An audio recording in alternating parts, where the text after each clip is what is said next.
All right, we've got a special guest today. Miss Lauren is in the house. She's going to join us. And as you know, we always start off every episode with one question. And the question for you today, Lauren, is what does impact mean to you? And how do you show up and impact the world today? I love this question. I think it's a really deep question. I think we could probably go in for like an hour on this question. But to me, impact feels like even if it's just like a tiny little bit, how can you show up and help someone leave a legacy after they're gone? And however you help someone do that, whether it's through healing themselves or getting them to be inspired to heal someone else, I think impact is just allowing someone to understand what is that legacy that I want to leave when I'm gone and I'm no longer here on this earth. So if you are able to elicit that in someone, that's impact to me. I love it. And that's what I do in the world. That's it. So talk to me a little bit more about legacy. Like, what does legacy mean to you specifically? I think legacy is, again, it's when you die, what do you want people to say about you at your funeral?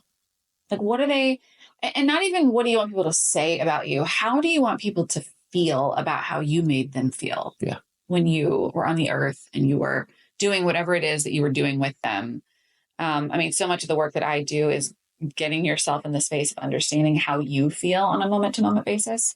But part of that is also, it trickles out, right? And the people that you have conversations with and that you're impacting. Totally. It's so interesting because the conversation around legacy it can get so deep, right? You're like, we're going deep already. But for me, like, I think futuristically of where I'm going to be and how I show up in that moment, fast forward time. Mm-hmm. And in that tragedy of demise or, no more breath in these lungs, I think that feeling is, I want to feel that now though. Yeah. Yeah. I want, you know what I mean? Like that good feeling and those folks at the funeral talking or, whatever happens from that but I want to know that I'm in progress towards that. Mm-hmm. How do you work with folks and build some of these relationships so they can feel that and know that they're securing that legacy, even if death could be 40, 50, who knows, 100 years away? Yeah.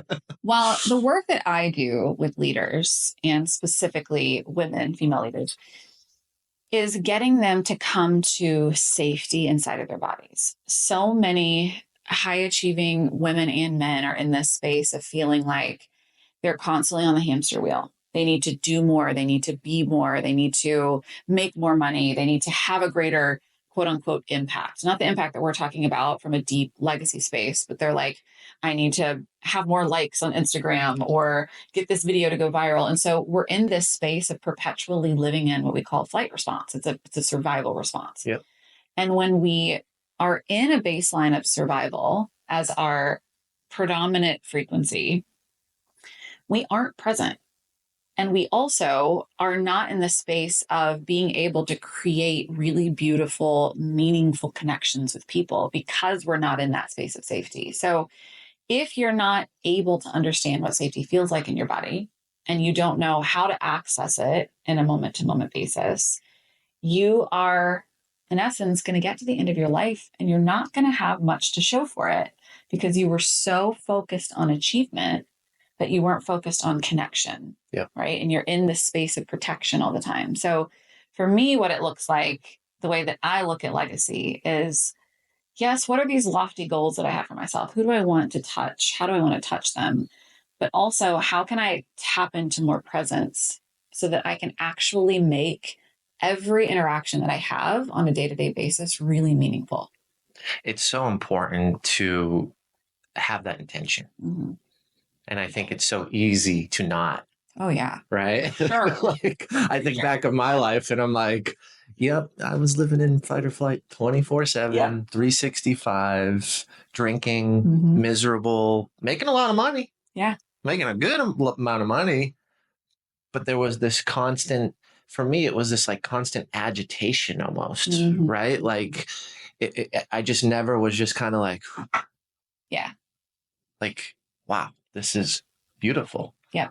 Something for me, and I'd love to just get your opinion on this, that worked for me in a lot of those moments was focusing on my surroundings and being more in tune with noises or things of a distance, or wow, there's a butterfly there, instead of acknowledging the butterfly, like, well, let me look deeper into it. Wow, that is beautiful. There's actually some blue in there. It's not all orange, like, right? Like, just kind of focusing my senses more. Does that all kind of tie in? Is that part of this? Yeah. Well, it's funny. Or am I just on this weird track? You're actually, so that's what I do with clients. When we first come into a session, we do something called orientation.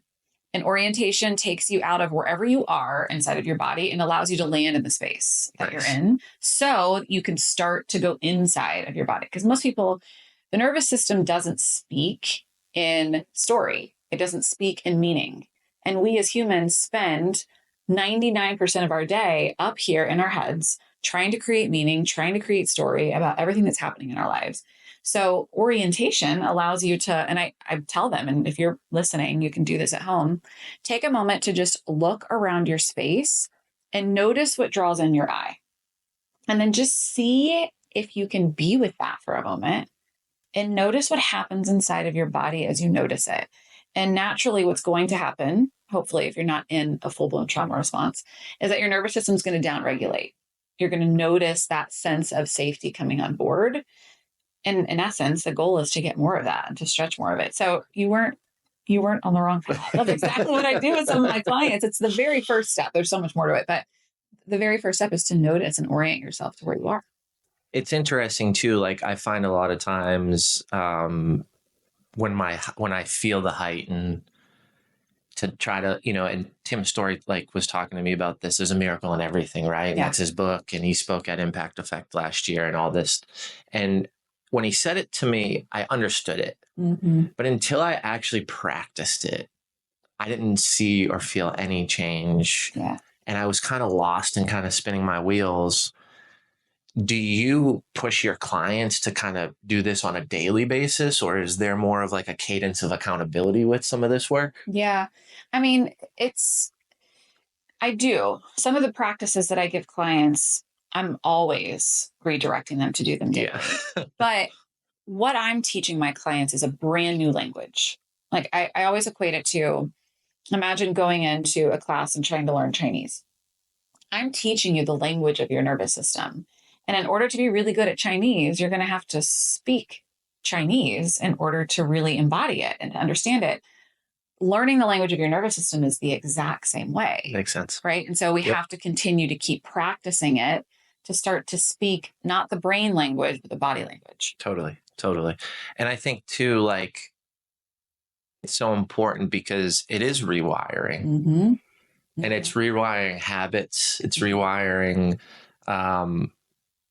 how to handle situations that may cause that flight, right? Like, I find myself, with the baby, when we had the baby, I'm like, man, the baby crying just is killing. I'm like, right? And it's like, I started reading it. Caitlin sends me an article. It's like, well, it's supposed to do that, right? That's protection, right? But I was like, wow, this is one of those examples where something, that noise, just gets to me. There's fear there. So there's flight. And then I'm in that moment and I'm like, all right, well, now I need to do something to reduce this because I'm watching the baby who's fine, but crying, right? And it was that's when this all really started to hit me at such a higher clarity level, and I'm by no means understand it at your level, by no means, and still a big work in progress. But I think those little things and those repetitions, for me at least, on a lower scale, was very helpful. Yeah. Well, and I think it's, even going back to the baby scenario, it's interesting once you start to learn this language to be able to see a baby and understand that baby has that very same nervous system that you have and is reacting in a way that you may have reacted to. And so you're able to parent differently when you understand this language too. And it's not that it's funny because people come to me and they're like, okay, so are we just going to like be peace in the water all the time and like be really calm? And that's not the goal. The goal is to be able to be with activation. Yeah. To be able to be with that sense of, oh my gosh, the baby's crying and I don't know what to do and I want to run away from this. To allow yourself to feel that fully, because when you allow yourself to embody it and feel it fully, you get to come over the other side and it can actually renegotiate inside of your system and you can feel more sense of safety. But oftentimes people think that being with big emotions is to not be with them, to get them to safety is what we do in somatic work. And that's just not true. It's interesting because I'm just thinking through like the baby situation and I'm like, and part of that was as the baby gets older, she's 1.5 and she just fell, the other day and like broke her nose and yeah. But in those moments, like I'm thinking through and that fight or flight heightens at an intense level, but I'm now watching my reaction affect her reaction. Yes. So big. It's funny you talked about kind of the nervous systems together because my reaction is, and then the crying started. Mm-hmm. She was hurt. She fell. She hit her just right on her nose. Like, she's okay. She'll be fine. But once I went, she had a reaction. Then it was nonstop to the point of hyperventilation and all of it, right? So it's funny because it's like, as you're saying it, I'm like literally picturing this moment literally last week on vacation. Yeah. And I'm like, yes, this is interchanging exactly what's happening. 1000%. And we call this co-regulation. And it means that my nervous system is picking up what your nervous system is doing. And with kiddos, when we have kids, they learn how to operate in the world based on what our nervous system is doing. True. So you're absolutely right. It's like, if that would have happened, because it's scary to like let her know that it's scary, but to be able to scoop her up and make sure that she's okay, it probably would have subsided the crying, but you're able to have that awareness. But I think what's even greater, like when we think about this, think about how this affects how you show up in business and the people that you are in business with and that you're doing deals with and that you're communicating with on a daily basis. If you're operating in that space of flight and you think about the term co-regulation, what's happening in the way that you show up for other people too? You're creating a culture as the leader that inhibits a constant fight or flight moment. Exactly. And that's only going to last for so long. For sure. Before someone says, I don't want to live my life like this. I hate this. And then you have turnover, increased expenses, additional positions to hire for, overtime, right? All those things as a leader, if you're controlling a budget or a forecast, you're trying to mitigate. Exactly. So in turn, what you're saying is you're the problem. Yeah, always. Not always, but you should always have that sense of look inwards before you push outwards. You push outward, right? Just like you did with your daughter. It's like, oh, I noticed that moment that when I freaked out, she freaked out. It's everything, even in your business, everything in your reality is a reflection of what's happening inside of your nervous system. I'm so excited for you to speak at Impact Effect 24 because this is the type of leadership that with some of my clients, they want to have this type of cohesiveness, this frequency, this energy transfer. And I've been hearing it so much over the last 12 months. And for you to come and teach us and create an experience where we can work on ourselves and our business in real time, I'm just so excited. Like it's the timing of what is needed for this community and where you are with your work is just like, I'm elated because it's just this magical moment of that everybody's going to experience. I'm just so excited. So not to dive too much into the conference in September, but, is this kind of some of the stuff we'll be working through kind of in that mastermind setting? Yeah. For sure. Okay. For sure. I mean, part of the work that I want to leave on the world is that I want people to be able to be better leaders by understanding the language of their nervous system. And not just leaders. I mean, well, when I say leaders, I think about you lead in your home, you lead in your friendships, you lead in your own relationship to yourself with your body. So we're going to be looking at how do you understand and start to learn that language so that you can show up as a better leader. Not from the space of getting more done, because here's the cool thing. When you master your nervous system, when I say master, I use that term lightly. when you really understand it, everything becomes easier. Yeah. You get more done. You accomplish more things. You're able to have more money and have more wealth and have, deeper experiences and relationships with people in your life. So if people really understand that, their whole lives can change.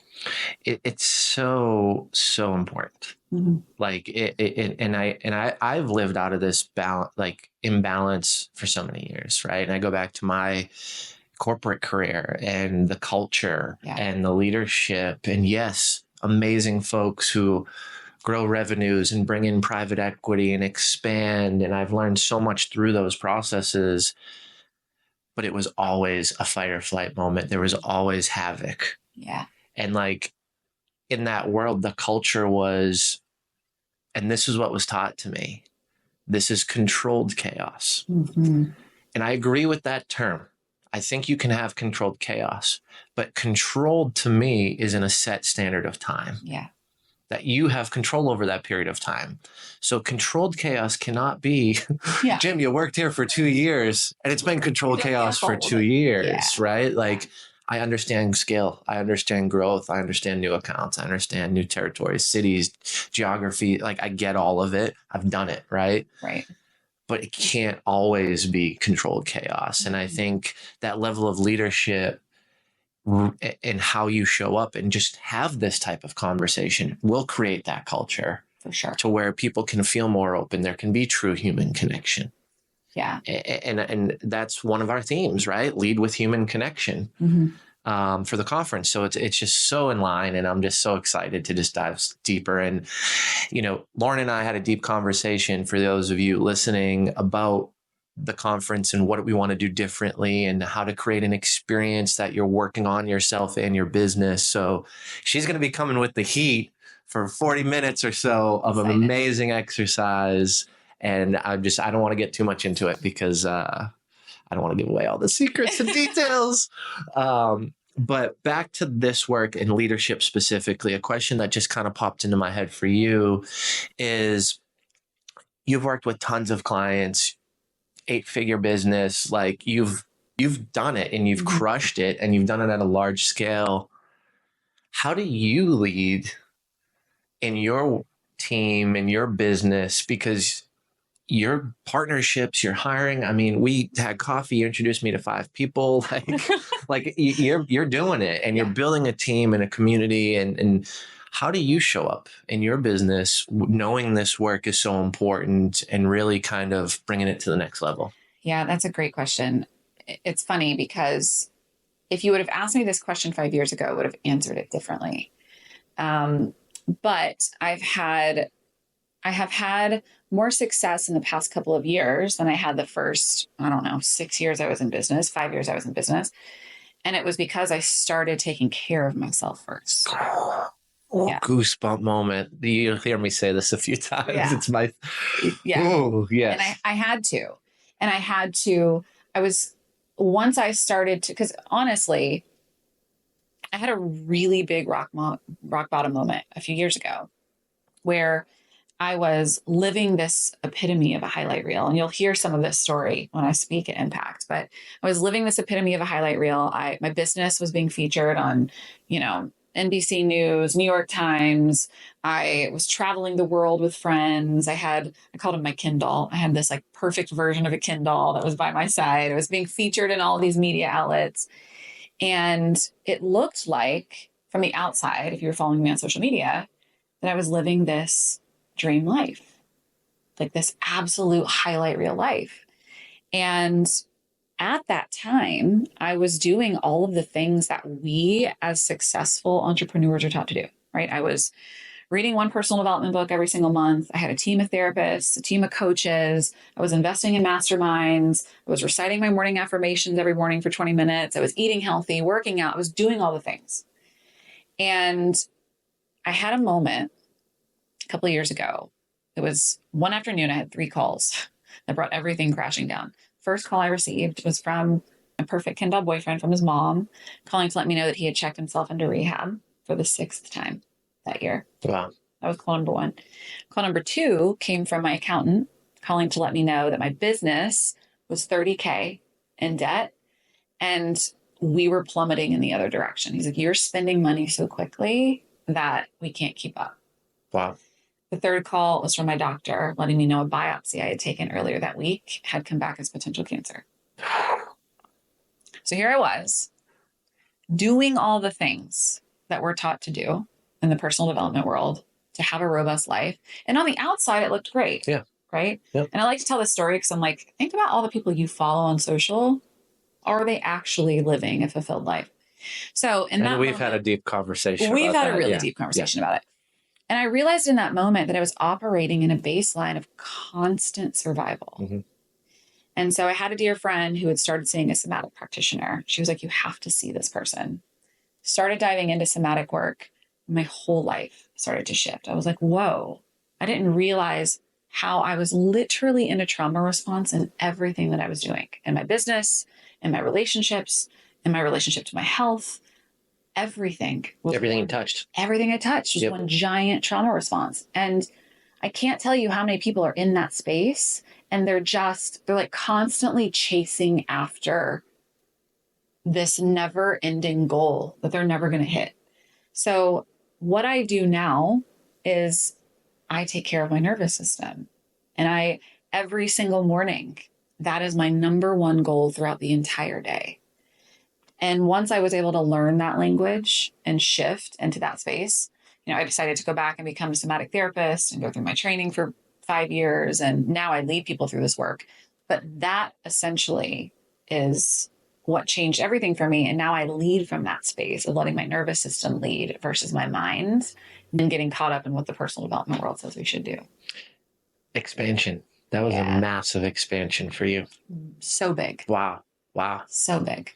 I've been there. I mean, I often still fight that personally, right? Of like, I got to do this and I got to do that. So I know it's constant and I know it's consistent.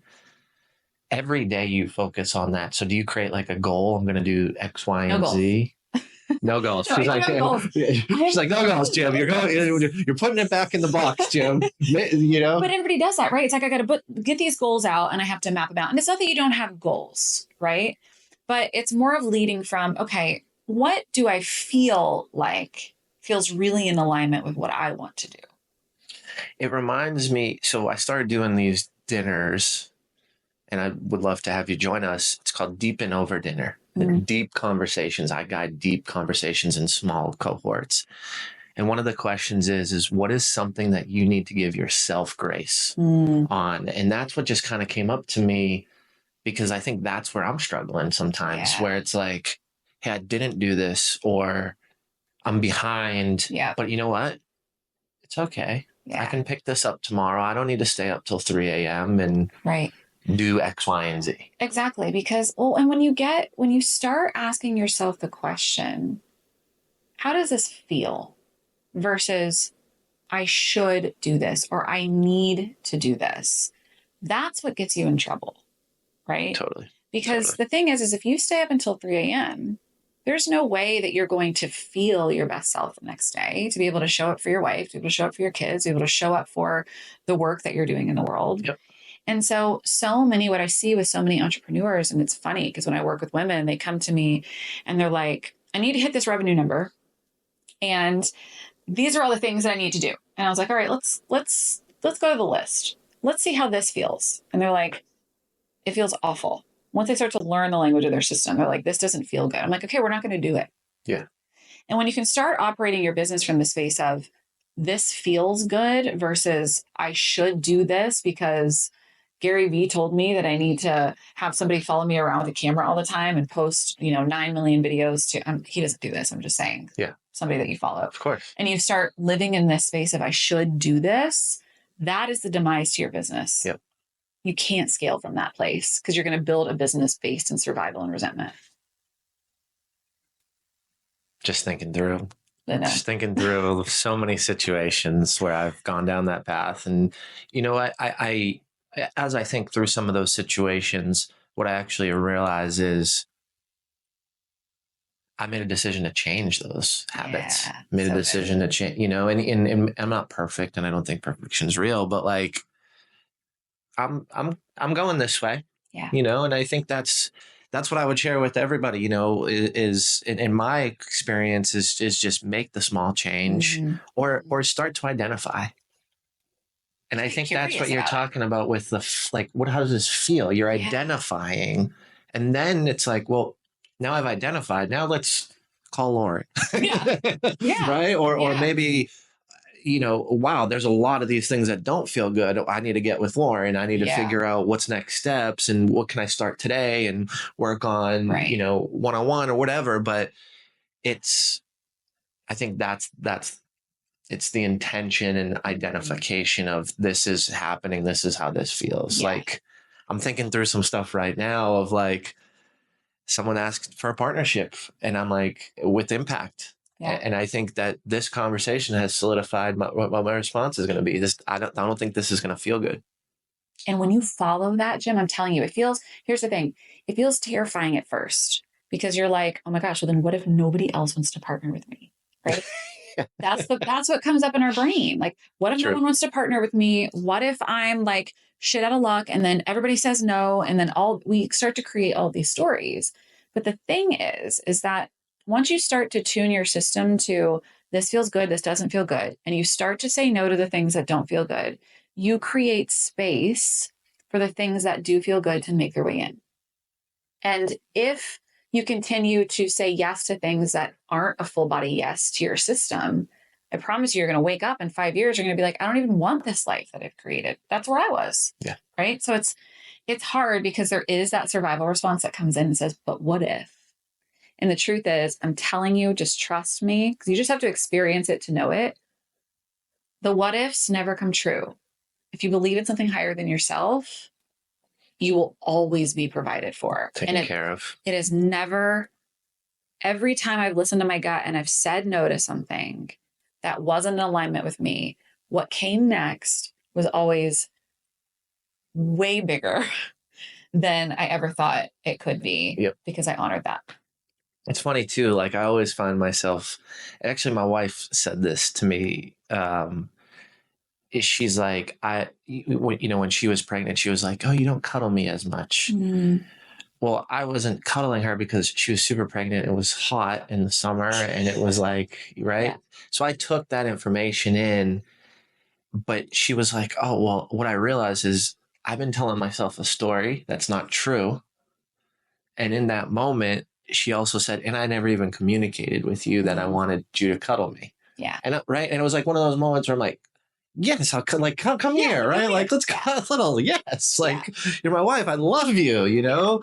And in that moment, it had me come to this realization of like, how many stories am I telling myself that the world will never know? It will never come true. And it's just living in my head. And then I heard something on a song that talks about like the only thing that matters in the world is the conversation between your two ears. Mm-hmm. And I was like, funny how this happens. Then I hear this song and then it's this world where ever since then I was like, wow, like let me not create stories that potentially aren't there. And I think that aligns with what you're saying. Yeah, for sure. For sure. And I mean, our brain will get us in trouble every single time. And that's why nervous system work is so amazing, because the nervous system, once you can start to speak it, you have a new language that takes you out of your head and you can start to get curious around this thought that's coming up, these things that I'm thinking. Are they coming, like, are they true or are they based in a survival response? Is this a response to something I experienced as a child or in a past relationship that's now making its way into this relationship? You can start to get curious about it versus reacting only from what's happening in between your ears. Yep. I'm just thinking of another story. Lauren, you're hitting me solid here. I'm like, yep, this is this. I mean, in my life, you know, my dad had 9 brothers and a sister, and he had to eat fast or there wasn't food on the table. And I eat my food. My wife's like, that's going to be terrible for your gut. And, you know, I don't want our daughter to have to feel rushed and eat. And I'm like, I don't even notice it's happening. Yep. So now I'm starting to identify. And then I got curious and realized, well, okay. Yeah. This is exactly where this is from. Yep. And then I remember at the dinner table, my mom calling my dad out And my dad's saying the exact response that I just gave my wife. Yep.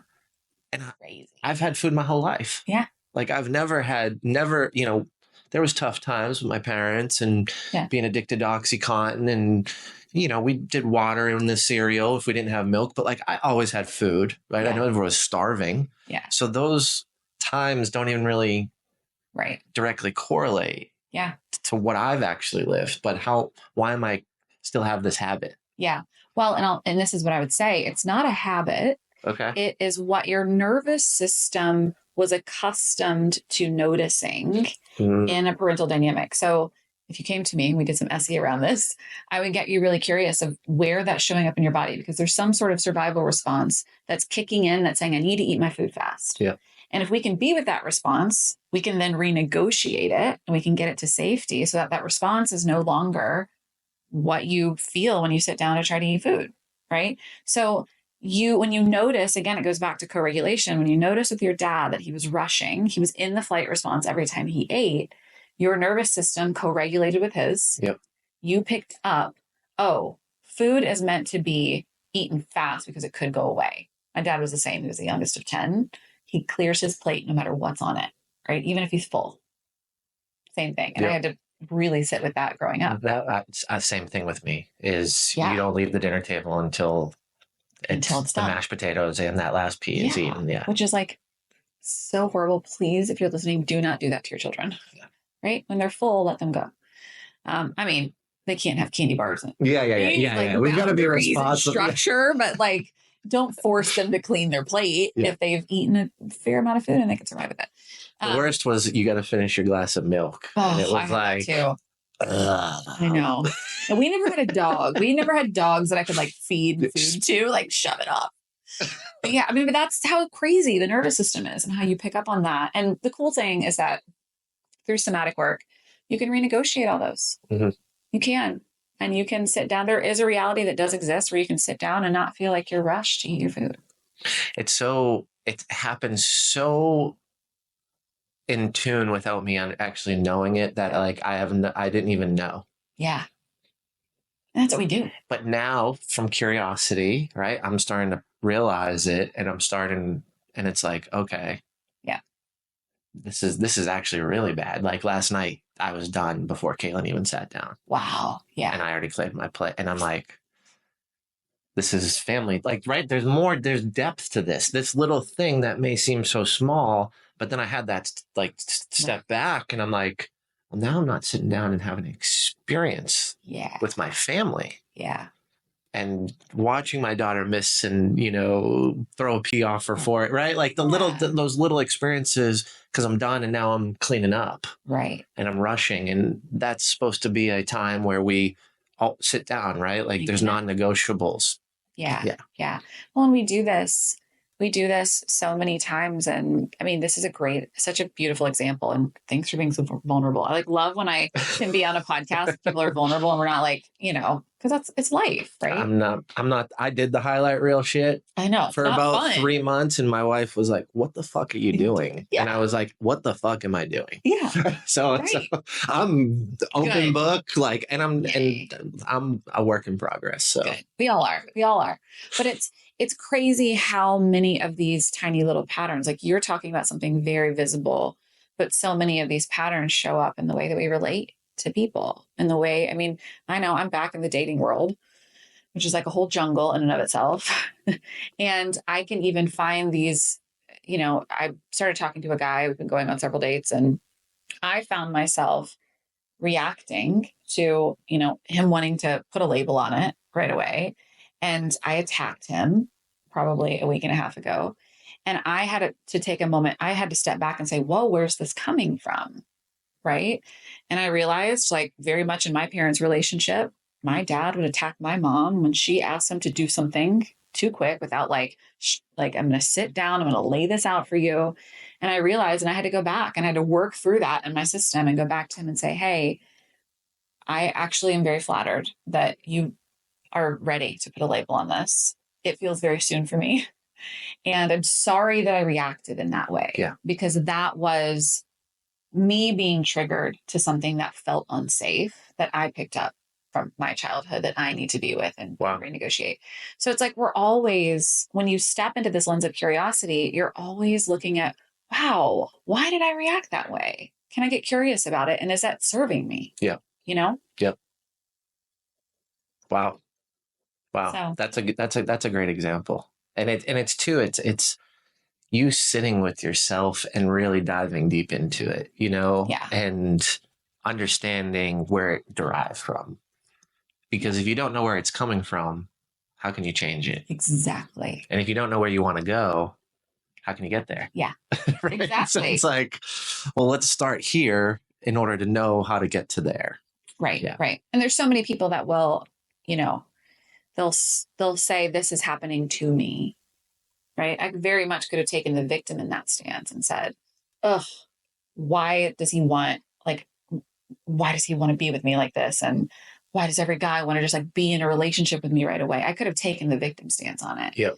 But true growth is being able to say, wait a second, why did I react this way? Also, why are these things making their way into my life? And how can I get curious about that so I can shift it down the line? I love it. Curiosity. Mm-hmm. I've been talking a lot about compassionate curiosity. That's big. Like actually having the understanding behind the curiosity before you line or ask a question or just do it. Yeah. And to show the care in your voice, to show the care in your heart, your eyes, right? Like all of it. It all flows together, I believe. And I think, like, as I was talking to one of my clients about it, he's like, this is hard. And I'm like, it was hard for me to really focus on that first word of compassion. Like, how do I do curiosity with this extensive light on how do I do it? How do I show up compassionate, and how do I show up in a way that makes someone feel that level of care? Yeah. Yeah. And I think, at least in my experience, a lot of folks come with that curiosity, but they don't actually have the care behind it. They don't. And that's the separation I want anybody that works with me to have, that, because I think that is what will propel your business or your relationships or your life or any of it, For sure. rather than just like, I read these scripts in sales and I'm using them. Mm-hmm, mm-hmm. Well, I think there's a difference to that. There is. The language and the compassion behind the language in a funnel of curiosity. For sure. And I think to go even deeper than that, I think it's the compassion that you also have towards yourself when you're trying to lead with compassion for someone else. Because if you're not compassionate towards yourself and you're constantly beating yourself up, and then you're trying to exude compassion for another human being, it's not going to be authentic. It's not going to be in integrity. So it always comes back to, how are you showing up compassionately for yourself in a moment to moment basis so that you can lead with that compassionate curiosity? It's so important. It's so important. Like the best leaders I talk about, I have to lead myself before I can lead anybody else. Yeah. Right. And you hear it with put the mask on you before the kids on the plane. And we hear it in so many different phases and fashions. But I think where you're going with it is like, show yourself that compassion, show yourself that self-love, and get to a point where then you can reciprocate it and have that resonance with others. Exactly. That was tough for me. There's been times and seasons in my life where I really want that, but I'm not good inside, and it's all crumbling. Yep. Even though I'm like saying the stuff and it's all logic. Yep. But it doesn't actually flow because it's not from the heart, because my heart's hurt. Exactly. Or something's off or not aligned in me, Yeah. It's easy in those times. I just went through this, to point the finger and to say, this isn't working because of this and this and this and this. And then you realize, like, whoa, it's actually not working because my heart's not okay. My body's not okay. I'm living in survival. Everything is like, you're just in this tornado of reaction. And so until you take a moment to take a pause and come back to center within yourself, everything settles down when you do that. So I think that's a really big point. Yeah, I love it. Man, what a great conversation today. Yeah, this was deep. We started off deep and I feel like we just kept going. Yeah. Thanks so much for spending time. I'm really excited to just further our relationship and have you speak at the conference and just there's so much to learn from you. And I just appreciate you sharing and your vulnerability of kind of how you've got into this work and some of the stuff you've been challenged with. So just thank you so much for joining us today. Thank you. It was so fun. We'll have to do it again. Let's do it. Multiple times. Let's do it. All right. Thanks, y'all. We'll see you at the next episode.